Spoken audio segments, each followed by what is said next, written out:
Halo semua, jadi di sini gue bakal kenalin tentang kerajaan Tarumanegara. Tapi sebelum itu, kenalin dulu gue Syafatul Sakinah dari kelas 10E. Nah, biar nggak sendirian dan sepi gini, gue mau ajak beberapa teman-teman gue buat bahas kerajaan ini juga. Halo semua, kenalin, gue Alifah Naira Ramadhani dari kelas 10E juga.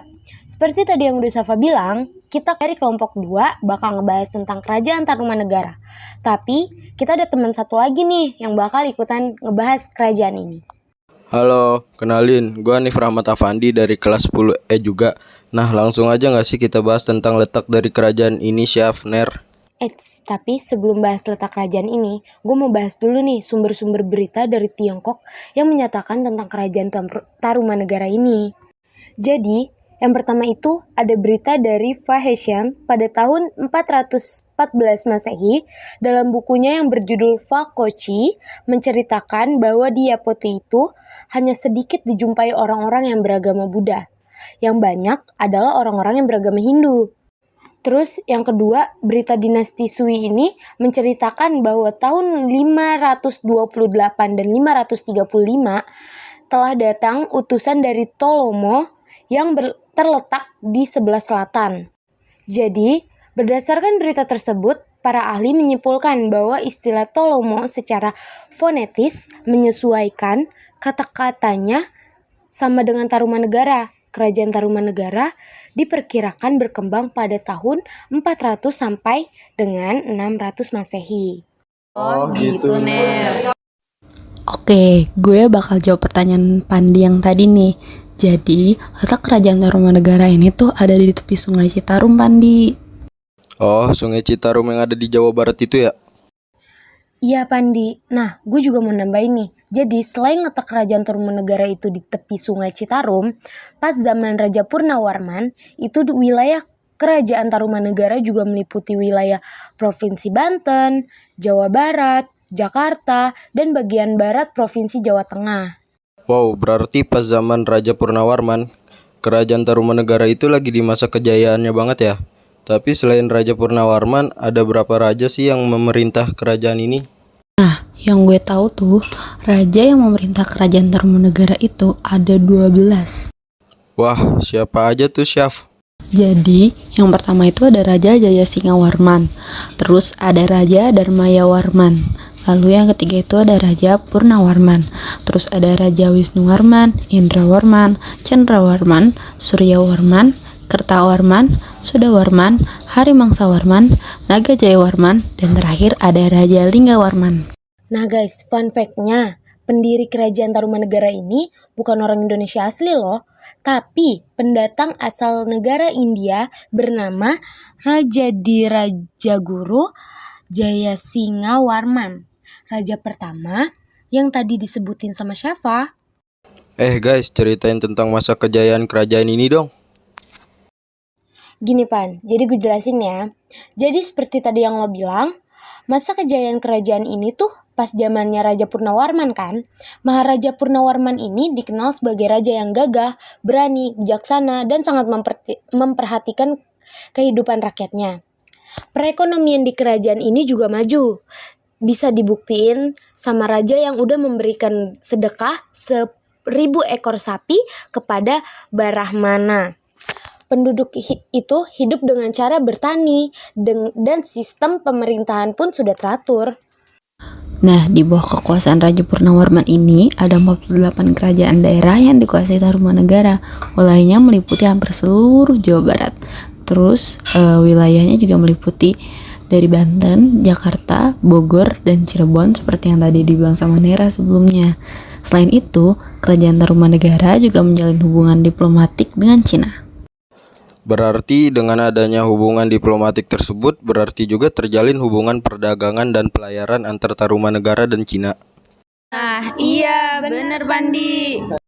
Nah, kan tadi gue sama Syafa udah jelasin nih puncak kejayaan kerajaan Tarumanegara. Sekarang, lo bisa nggak jelasin masa kemundurannya kerajaan Tarumanegara?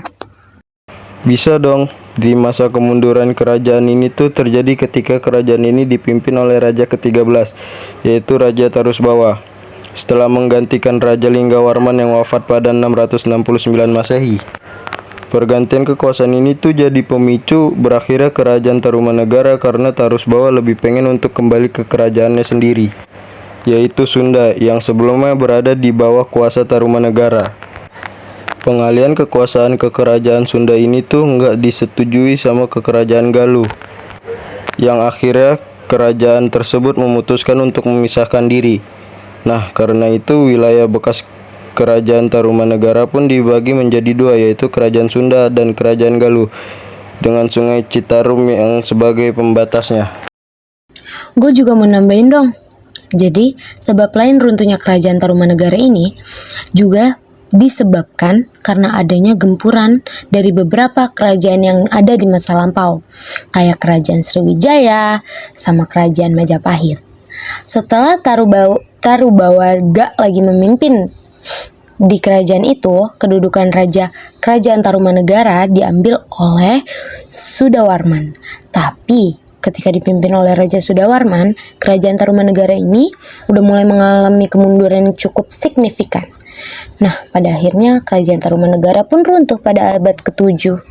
Nah, gue punya beberapa fun fact tentang kerajaan ini nih. Jadi, fun fact yang pertama itu, kerajaan Tarumanegara ini adalah kerajaan Hindu tertua di Jawa Barat. Terus, kerajaan Tarumanegara ini kan terletak di tepi sungai Citarum ya. Jadi, kerajaan ini tuh disebut sebagai kerajaan maritim. Karena lokasi tersebut kan pasti Tarumanegara terbilang maju ya dalam bidang pelayaran dan perdagangan. Tapi, prioritas kehidupan ekonomi di kerajaan ini tuh adalah pertanian dan peternakan. Terus, fun fact yang terakhir, nama Tarumanegara ini diambil dari nama tanaman yang bernama tarum. Tanaman tarum itu tuh tumbuh di sekitar sungai Citarum. Nah, kegunaan tanaman tarum ini selain untuk pengawet kain, tanaman ini juga merupakan komoditas ekspor dan merupakan devisa pemasukan terbesar bagi kerajaan Tarumanegara. Oh, jadi gitu, Chef. Iya, guys, kalian ada yang tahu nggak sih peninggalan-peninggalan dari kerajaan Tarumanegara ini? Gue tahu. Jadi yang pertama itu ada peninggalan prasasti Tugu yang menceritakan penggalian saluran air Gomati sepanjang 12 km di zamannya Raja Punawarman. Terus yang kedua itu ada prasasti Ciarutan yang bergambar dua telapak kaki Raja Punawarman yang gelarnya sebagai Trisakti. Lalu yang ketiga ada prasasti Kebun Kopi yang bergambarkan telapak kaki gajah adalah telapak penguasa Taruma. Terus ada prasasti Jambu yang berisi tentang kehebatan Raja Punawarman. Terus ada prasasti Cidanghyang berisi pujian-pujian Raja Punawarman. Prasasti lainnya Pasir Awi dan Muara Cianten. Wah, banyak juga ya prasasti peninggalan kerajaan Tarumanegara. Ada nggak sih peninggalan kerajaan Tarumanegara yang lain? Ada dong, Chef. Ada peninggalan arca Raja Sri yang menggambarkan Raja Purnawarman yang memiliki sifat Dewa Wisnu. Terus juga ada arca Wisnu Cibuaya 1 dan terakhir ada arca Wisnu Cibuaya 2. Kan tadi prasasti udah nih. Terus arca-arca peninggalan kerajaan Tarumanegara juga udah. Kira-kira ada peninggalan candi nggak sih? Ada dong, Chef. Ada kompleks percandian Batu Jaya yang terletak di Karawang, Jawa Barat. Oh gitu Van, makasih banyak ya guys informasi soal kerajaan Tarumanegara ini. Gue jadi nambah nih pengetahuan soal kerajaan Tarumanegara. Sama-sama, Chef. Makasih juga loh udah berbagi beberapa pengetahuan lo tentang kerajaan Tarumanegara ini. Sama-sama, Syafa. Makasih ya guys sudah dengerin podcast kita tentang kerajaan Tarumanegara ini.